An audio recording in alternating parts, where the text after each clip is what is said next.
Xəbər axşamı ikinci saatı ilə davam edir. Axşamınızın xəbər bələdçisi mənəm, Novruz Harun.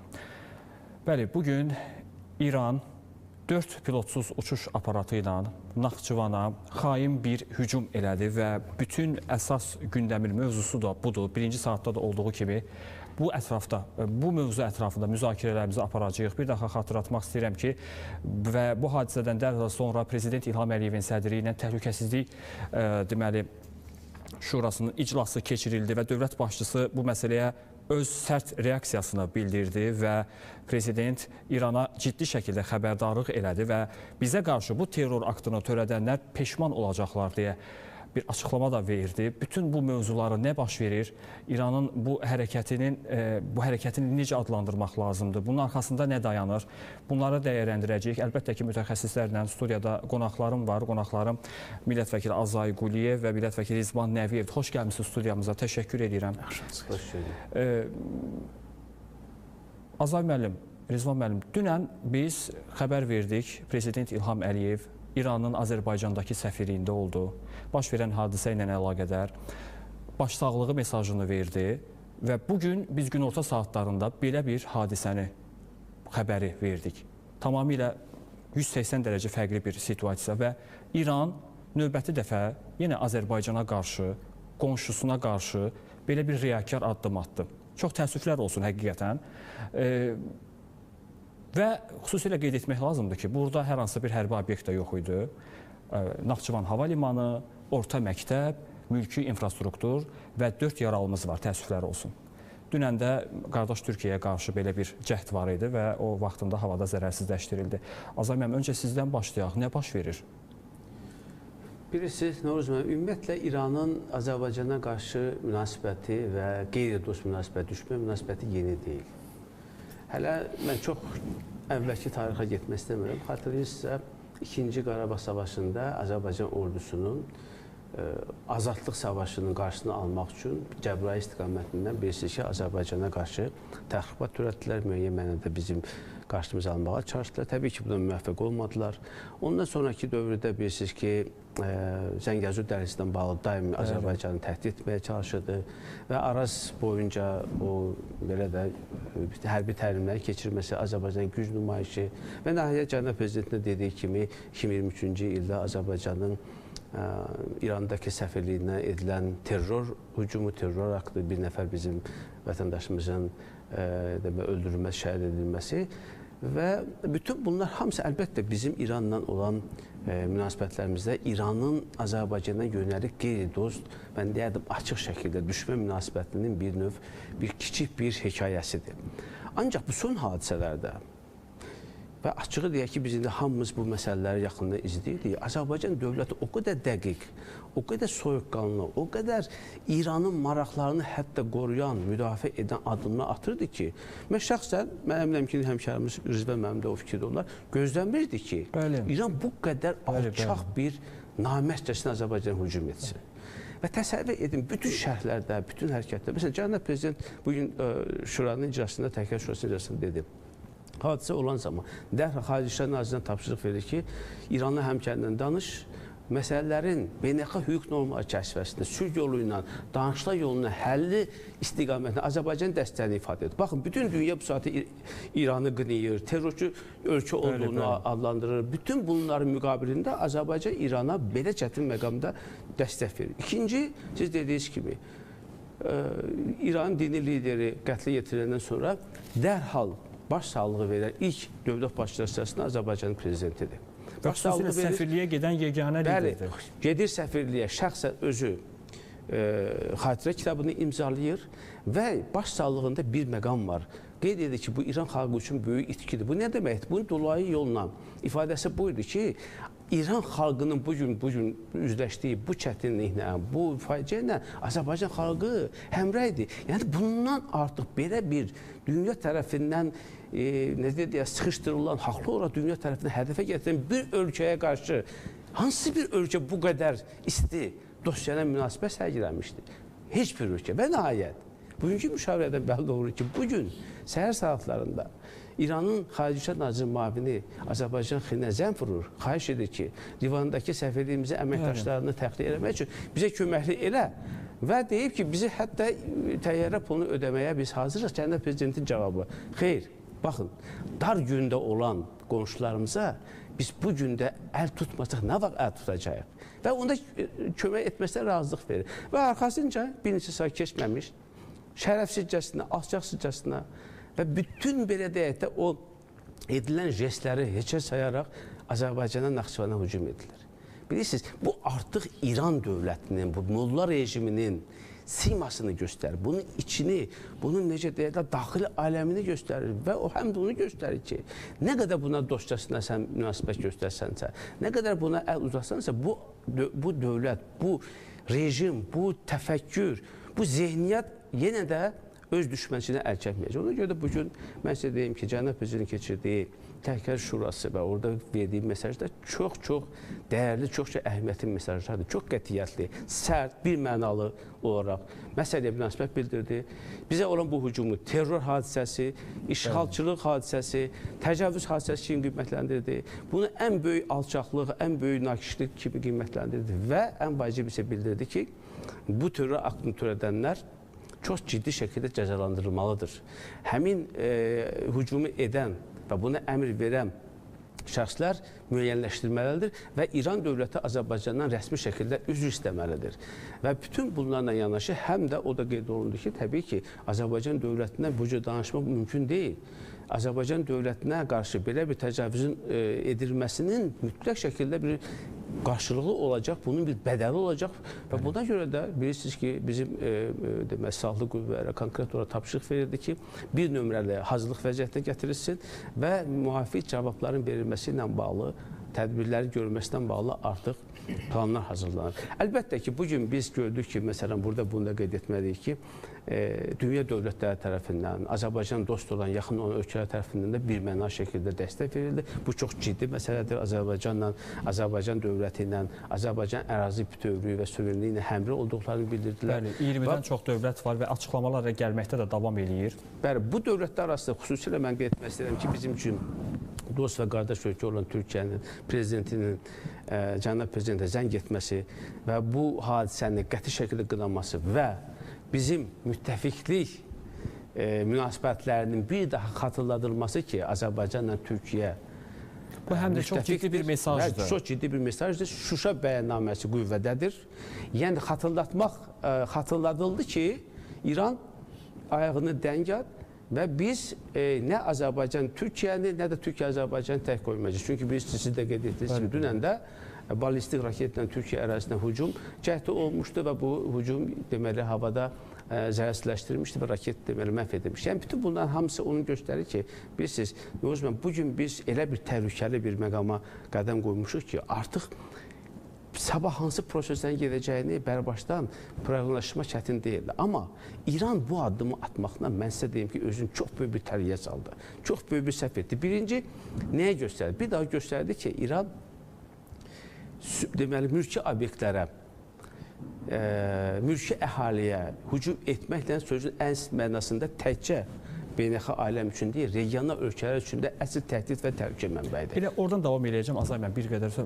Azay müəllim, bugün elə Təhlükəsizlik Şurasının iclasında da dövlət başçısı vurğuladı. Elə siz də az öncə vurğuladınız ki, bu yəni İrandan Azərbaycana qarşı bu ilk dəfə deyil ki, yəni Azərbaycanlılara qarşı terror aktları həyata keçirir. Elə xatırlayaq Azərbaycanın Tehrandakı səfirliyində baş verən hadisə. Ondan sonra deməli biz həmin o terror aktını törədən şəxsin cəzalandırılmasını gözləyərkən yaxşı xatırlayırıq ki, o mediaya açıqlama verirdi. Belə hadisəni törədəndən bir neçə dəqiqə sonra maraqlıdır. Yəni bu dəfəki bu prosesi, yəni o ilə müqayisə etsək bu baş verənlərlə, ümumiyyətlə bu sizə hansı bir siqnal kimi gəlir, hansı bir mesaj kimi gəlir bu İrandan? Əvvəla istədim bizim Türk qardaşımızın verdiyi bir şərhə münasibət bildirəm. Buyurun. Bu ola bilsin ki, üçüncü tərəfin, dördüncü maraqlı tərəfin əli ilə edilmiş bir hücumdur. İndi prinsip etibarilə biz istənilən ehtimalları araşdırmalıyıq. Təbii ki, hələ ki ehtimallardır. Amma mənim şəxsi düşüncəmə görə bu belə deyil. Ən azı bu ona görə belə deyil ki, bugün bilirsiniz ki, İranın Xarici İşlər Naziri bizim Xarici İşlər Nazirinə zəng vurdu, məsələlərlə bağlı müzakirə aparıldı. Ən azı bugün İran Xarici İşlər Naziri bu insidentə görə, bu terror hadisəsinə görə üzr istəməlidir. Bu birinci məsələ, bu şərtdir. Yəni bu baş vermiş hadisədir, İranın ərazisindən gəlib, indi onun mütəxəssislər baxacaqlar, hansı o parametrlər malik olan o drondur və yaxud və s. Bu məsələnin birinci tərəfi, bu istərdim ki, bizim tamaşaçılarda da belə bir rəy formalaşmasın ki, hə. Yəni ilkin addım olaraq üzr istəyə bilər. Bəli, bu araşdırılsın, baxılsın, neynəsə. Araşdırılsın, yəni etiraz eləmir, araşdırsın, amma bu nə vaxta qədər araşdırılsın, illərlə yox. Yəni o, bayaq siz dediyiniz kimi, o terror hadisəsini törədən bəlli. Onun cinayət nəticəsində həlak olan bəlli. Təzədən sən nəyi araşdırırsan? Buna gah dəlil dedilər, gah bunu aparıb, nə bilim, ruhi xəstəxanaya yerləşdilər. Sonra şəxsi münasibətlər zəminində olduğunu iddia elədilər. Güya ki, bu şəxsi münasibət. Absurd açıqlamalar gəlirdi. Baxın, bugün elə həmin o dediyiniz o məsələlər, bugün elə İran tərəfindən verilən açıqlama ki, var idi ki, güya ki, bundan bizim xəbərimiz yoxdur, biz bunu etməmişik. Bu həmin o məsuliyyətdən yayınma senarisinin və yaxud da vərdişinin davamıdır. Necə ki, əvvəl açıq şəkildə terror törədib, bizim Tehrandakı səfirliyimizin əməkdaşını öldürən o canini, o terroristi ağa çıxartmaq istəyirlər, təmizliyə çıxartmaq istəyirlər. İndi də yenə də eyni taktikanı həyata keçirirlər. Amma məncə bu dəfə də onlar tamamilə iflasa uğrayacaqlar. Çünki cənab prezident çox açıq və net dedi. Yəni siz dedi, harada geçsəniz, hansı bəhanələr gətirsəniz, gec-tez Azərbaycanın irəli sürdüyü tələbləri qəbul etməli olacaqsınız. Yaxşı, biz belə düşünək də, deyək ki, bu hər hansı bir formada xətadan baş veribdir, yaxud da istəkdən olmadan baş veribdir. Onda sən dövlət olaraq məsuliyyəti üzərində götür, üzrxahlığı verə, həmin şəxsi cəzalı. Çünki o elə bir hadisədir ki, heç kim onu ali komandanlığın, yaxud da hərbi komandanlığın razılığı olmadan hər hansı bir dronu, yaxud da hər hansı bir silahı qonşu ölkəyə yönəldə bilməz. Özdə açıq şəkildə dedi ki, biz bunu yönləndirdik, 4 dənə puanı, yəni insansız uçuş aparatı göndərdi Azərbaycan ərazisinə. Amma indi buradan gələn bilirsiniz, Novruz müəllim, gələn nəticələr var da, biz bunlara baxaq görək. İran bu addımı atmaqla, mən bayaq istədim, yəni qeyd edəm, istəyirəm onu davam etdirəm, çox böyük bir səhvə yol verdi. Ən böyük səhv nə idi?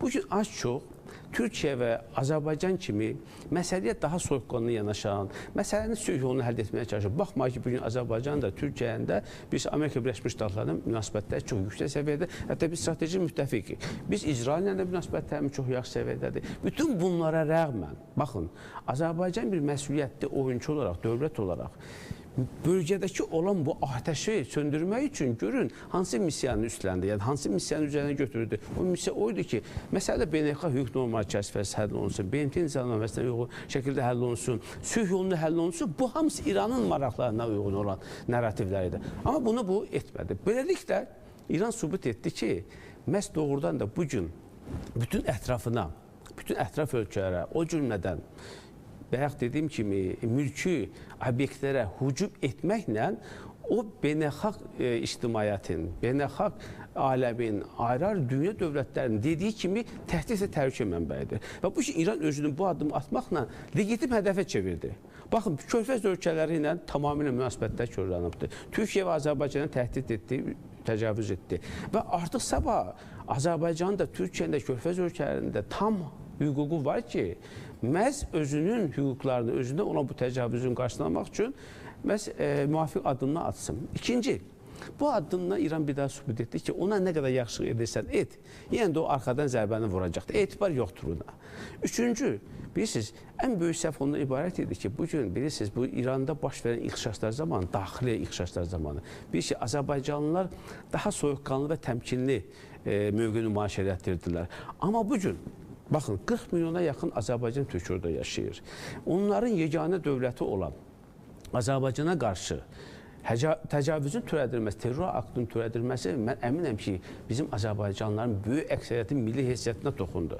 Artıq onlar, onsuz da onları əzirdilər, onsuz da onların hüquqları pozuldu, İran rejimi, Fars deməli, Molla rejimi. Onsuz da onlar öz adi dillərində danışma hüququ da məhrum olmuşlar. İndi mənə belə gəlir ki, artıq onların qabağında hər hansı bir maneə yoxdur ki, öz hüquqlarını, haqlarını açıq şəkildə təmin etsinlər və öz sözlərini desinlər. Və bunda deməlidirlər. Və nəhayət, dördüncü mühüm məsələdən biri budur ki, məhz İrandakı olan bu Molla rejimi bu addımı atmaqla onsuz da yaxınlaşdığı sonunu daha da sürətləndirdi. Artıq onsuz da müdafiə edən bir dövlət yox idi, bir mühit yox idi. Artıq bununla bir daha göstərdi ki, Axı deyirlər də, bu Amerika deyir ki, bu şər qüvvəsidir. İsrail deyir bu şər qüvvəsidir.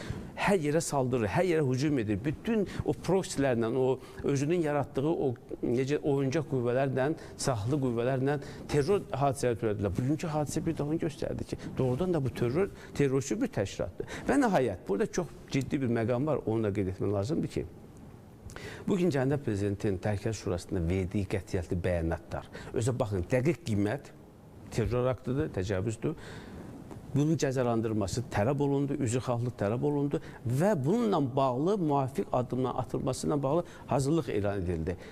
İndiyə qədər Körfəz ölkələrinə İranın etdiyi təcavüz zamanı həmin ölkələri, nümayəndələri, rəhbərlər bu qədər cəsarətli və bu qədər net qərar ortaya qoymamışdı.